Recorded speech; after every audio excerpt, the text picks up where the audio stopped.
بسم اللہ الرحمن الرحیم۔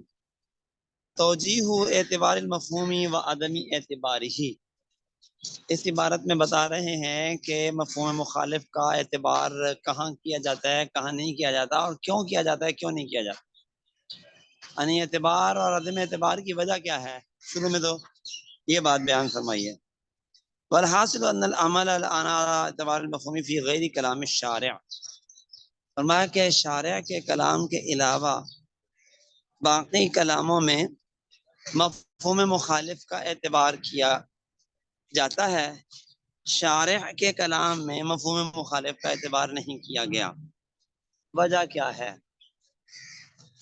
وجہ یہ ہے کہ شارع کا کلام فصاحت و بلاغت کا معدن ہے، فصاحت و بلاغت کی کا سر چشمہ ہے، جس میں اللہ تبارک و تعالی بہت سی باتیں جو ارشاد فرماتے ہیں تو کہیں مادہ کی نفی مقصود ہوتی ہے، کہیں اس چیز کی تخصیص سے مادہ کی نفی نہیں ہوتی، تو شارع کے کلام میں تو کبھی کوئی مقصد ہوتا ہے، کبھی کوئی مقصد ہوتا ہے۔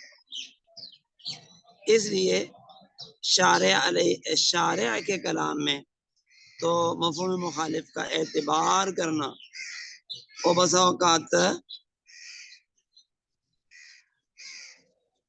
اپنی طرف سے قید لگانا ہوتا ہے، شارع کے کلام کو مقید کرنا ہوتا ہے، جس کی ہمیں اجازت نہیں، جبکہ شارع کے کلام کے علاوہ انسانوں کے کلام میں چونکہ وہ فصاحت و بلاغت نہیں پائی جاتی، انسانوں کا کلام اس خصوصیت سے خالی ہے، لہذا انسانوں کے کلام میں مفہوم مخالف کا اعتبار کیا جا سکتا ہے۔ اللہ تعالیٰ کے کلام میں کہیں ایسا ہوگا کہ مفہوم مخالف کا اعتبار ہوگا اور کہیں نہیں ہوگا، اس لیے کوئی اصول شارع کے کلام میں ہم ایسا نہیں قائم کر سکتے کہ جی بس ہر جگہ پہ مفہوم مخالف کا اعتبار ہے، یا یہ کہ ہر جگہ پہ مفہوم مخالف کا اعتبار نہیں ہے۔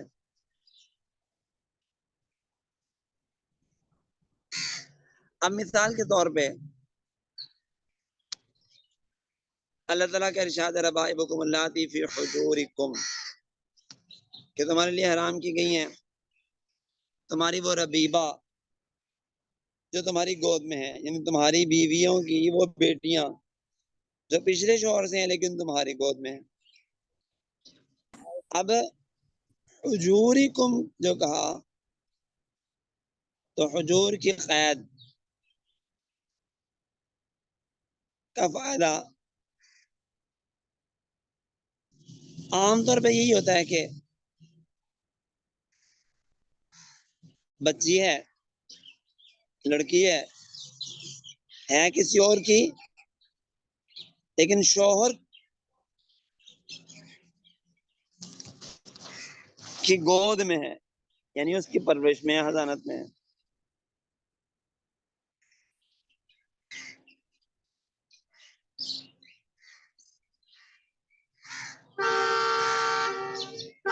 اب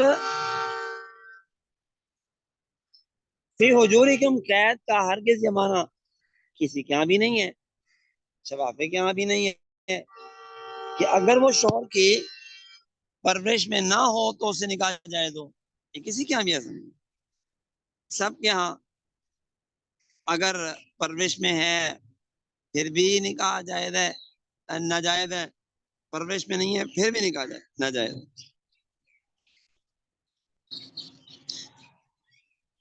چنانچہ اسیر الکبیر کی شرح میں یہ بات لکھی ہے کہ جو چیز عرف سے ثابت ہو وہ ثابت بالنص کی طرح ہوتی ہے، تو یہ قول فقہا کے قول المعروف کل مشروط کے قریب قریب ہے، اسی مفہوم وہی مفہوم رکھتا ہے۔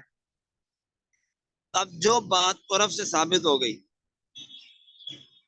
تو اس کے قائل نے، اس کے کہنے والے نے گویا کہ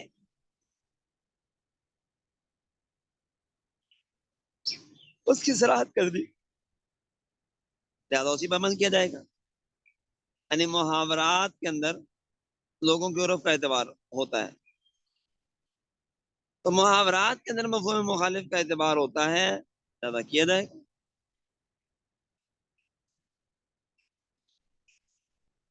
اور روایات فقہیہ کے مفہوم میں بھی یہی بات کہی جائے. فقہی روایات کے مفہوم میں یہی کہا جائے گا کہ اس مفہوم مخالف کا اعتبار ہے. اس لیے کہ علماء کرام میں یہ کہ اپنی کتابوں میں عادت چلتی آ رہی ہے کہ وہ قیود اور شروط کا ذکر کرتے ہیں اور ان سے مقصد کچھ نکالنا ہوتا ہے. جیسا کہ آپ یہ بات پڑھ چکے ہیں پہلے کہ تعریفات میں حیثیت کی قید ملحوظ ہوتی ہے. من حیث انہ کذا و کذا، اور اس سے کسی اور کو نکالنا ہے مقصد ہوتا ہے. اور آپ یہ بات پڑھ چکے ہیں کہ ہر تعریف میں ایک جنس ہوتی ہے اور باقی فصول ہوتی ہیں. فصول اعتراض کے لیے آتی ہیں، مقصدی اعتراض ہے. تو مفہوم مخالف کا اعتبار ہے کہ یہ ہو تو ایسا ہے، یہ نہیں ہے تو ایسا نہیں. آپ نے یہ تعریفات میں سب جگہ یہ پڑھا ہے. آپ نے سلف کے قوانین پڑھے ہیں تو ان میں بھی شرائط پڑھی ہیں، یہ شرط یہ شرط یہ شرط، اگر یہ نہیں تو پھر قانون بھی ہے نہیں. تو انسانوں کے کلام میں حیثیات کا اعتبار ہوتا ہے، قیود کا اعتبار ہوتا ہے. تو اس پہ تو یہ شاید آئے بات ہے، معروف ہے، اس کو انکار نہیں کیا جا سکتا. اور اس کے برعکس کی تصریح کرنے والا کوئی دیکھا نہیں گیا. مصنف فرما رہے ہیں نعم سے فرما رہے ہیں کہ یہ بات جو ہم نے کہی ہے نا، یہ بھی اغلبی ہے، اکثری ہے، قاعدہ کلیہ نہیں ہے. وہ تو بات آپ پہلے بھی سن چکے ہیں کہ کلیہ قاعدہ ایک ہی ہے، کوئی ہے کہ لا کلیہ تھا، کوئی کلیہ نہیں ہے، یہی کلیہ. بہرحال فرمایا کما ادا کاستانی فی شرح نقایا، کاستانی نے شرح نقایا میں یہ بات فرمائی ہے کہ یہ بات ازا و منسوخ کیا اسے النہایا کے حدود کی طرف.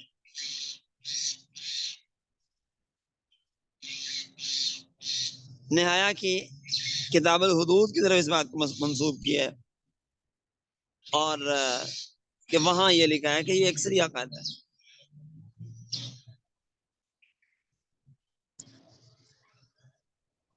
پھر یہ کہ یہ اکثریہ قاعدہ ہوتا ہے، اس میں مستثنیات ہوتے ہیں، انہی میں سے صاحب ہدایہ کا قول بھی ہے.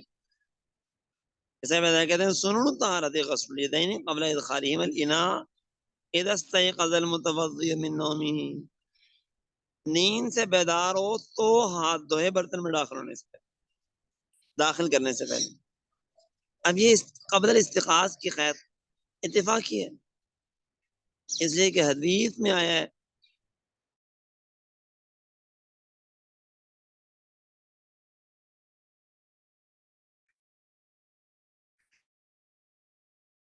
اگر کوئی شخص نیند سے بیدار ہو تو وہ پہلے وہ کرے ہاتھ دھوئے پھر اس کے بعد. قید احتراضی نہیں ہے، اتفاقی ہے. اس لیے کہ اگر کوئی شخص بیدار ہے تو اس کے لیے بھی سننا چاہیے. اللہ کے رسول پہلے ہاتھ دھوتے تھے پھر برتن میں ڈالا کرتے تھے. اور بعض رات کی کا کہنا یہ ہے کہ یہ اتفاقی ہے، نہیں ہے بلکہ اعتراضی ہے. اور اگر بیدار ہے تو اس کے لیے حکم نہیں ہے. ہمارا دونوں باتیں ہیں.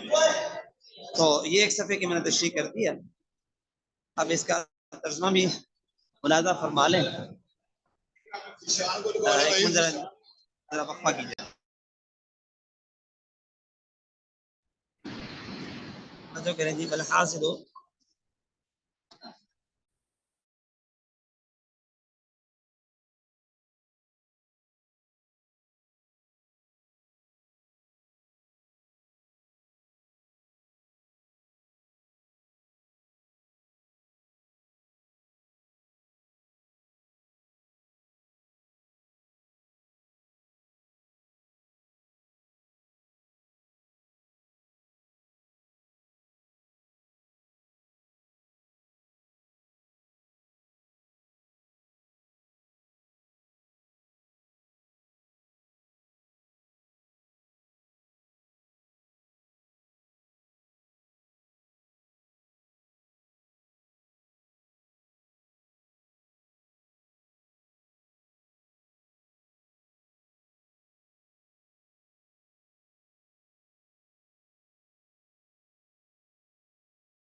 جی توجہ فرمائیں جی.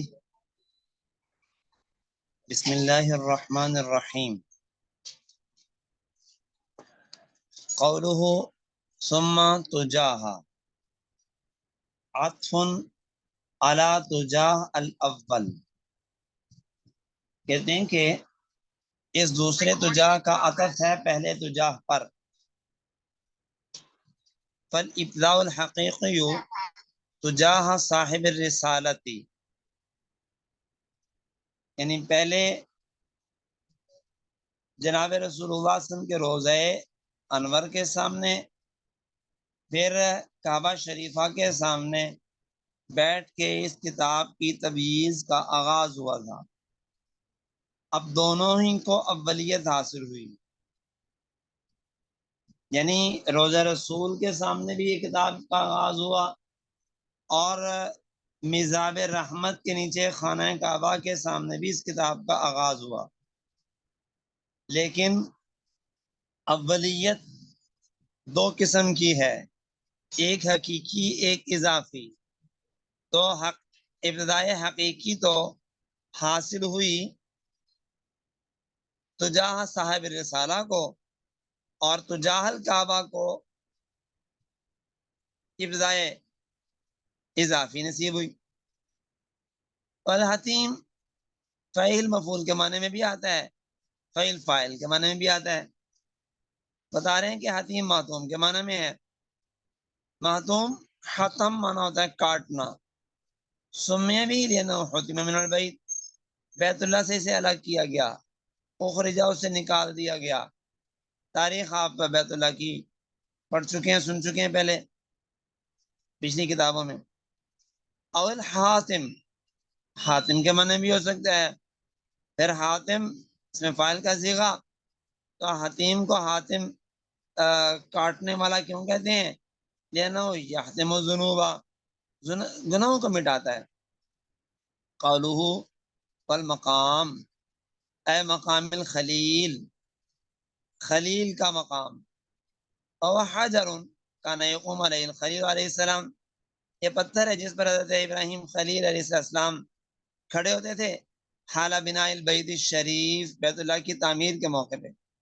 وقیل غیر ذالک، بعض نے اس کے علاوہ اور بھی مقام کہا ہے، جیسا کہ تحتابی میں ہے. قول المیسر المسہل، میسر مساہل کے معنی میں آسان کرنے والا. اور اللہ تعالیٰ کی ذات پر میسر کے لفظ کا اطلاق یہ توقیفی ہے، یہ عقل سے اللہ تعالیٰ کے یہ نام نہیں رکھا گیا. وَإِنْ معنی والا مول مشہور، اگرچہ مشہور معنی مشہور قول کے مطابق اس کا معنی بھی درست ہے. اللہ تعالیٰ پہ میسر للتمام، اللہ تعالیٰ پورا کرنے کو آسان کرنے والے ہیں. تمام تم یتیم سے مصدر ہے. اسم لما یتیم بالشیء، کہتے ہیں اس چیز کو جس سے کسی چیز کو پورا کیا جائے. ما یتیم بالشیء یعنی اس میں اعلیٰ کا صیغہ ہے، جیسے کہ قاموس میں ہے. اللہ تعالیٰ ہی تمام کرنے کا ذریعہ ہے. اللہ تعالیٰ ہی کسی بات کو تمام کرنے والے ہیں یا کرنے کا سبب ہے نا. اللہ تعالیٰ ہی کرنے والے ہیں، مکمل کرنے والے ہیں.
والا ثانی فالمراد بلوغ التمام، اور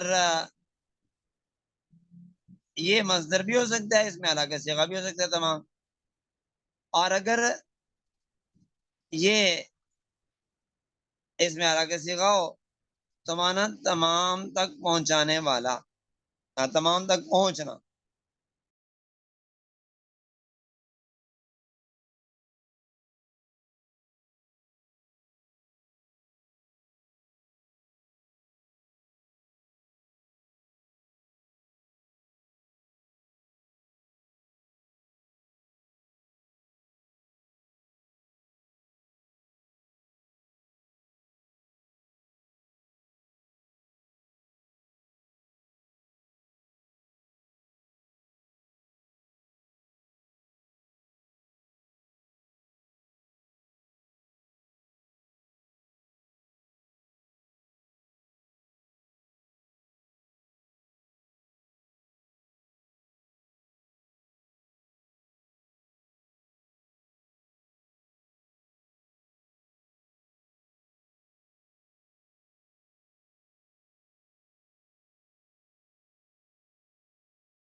کدا یقول وسیر الذنوب، فرمائے اس طرح کہتا ہے گناہوں کا قیدی، نوراق کا جمع کرنے والا، اپنے مولا کریم سے امید رکھنے والا، اپنے نبی عظیم سے وسیلہ پکڑنے والا، بکل ذی جاہ عندہ تعالی، اللہ تعالیٰ کے ہاں ہر ذی جاہ کے پاس، ایمن علیہ کرمن، کہ اللہ تعالیٰ اس پر کرم کریں، فضل کریں، اس کوشش کو قبول کرنے سے اور اپنے بندوں کو فی عامت البلاد، تمام شہروں میں فائدہ پہنچانے سے، وبلوغ المرام بحسن الختام والاختتام، اور اس مقصود کو اچھے خاتمے اور اختتام کے ساتھ اختتام تک پہنچنے کی توفیق عطا فرمائے، آمین آمین برحمتک یا ارحم الراحمین. تو یہ مضمون مکمل ہو گیا ہے، تو ابھی ذرا انتظار کیجیے گا.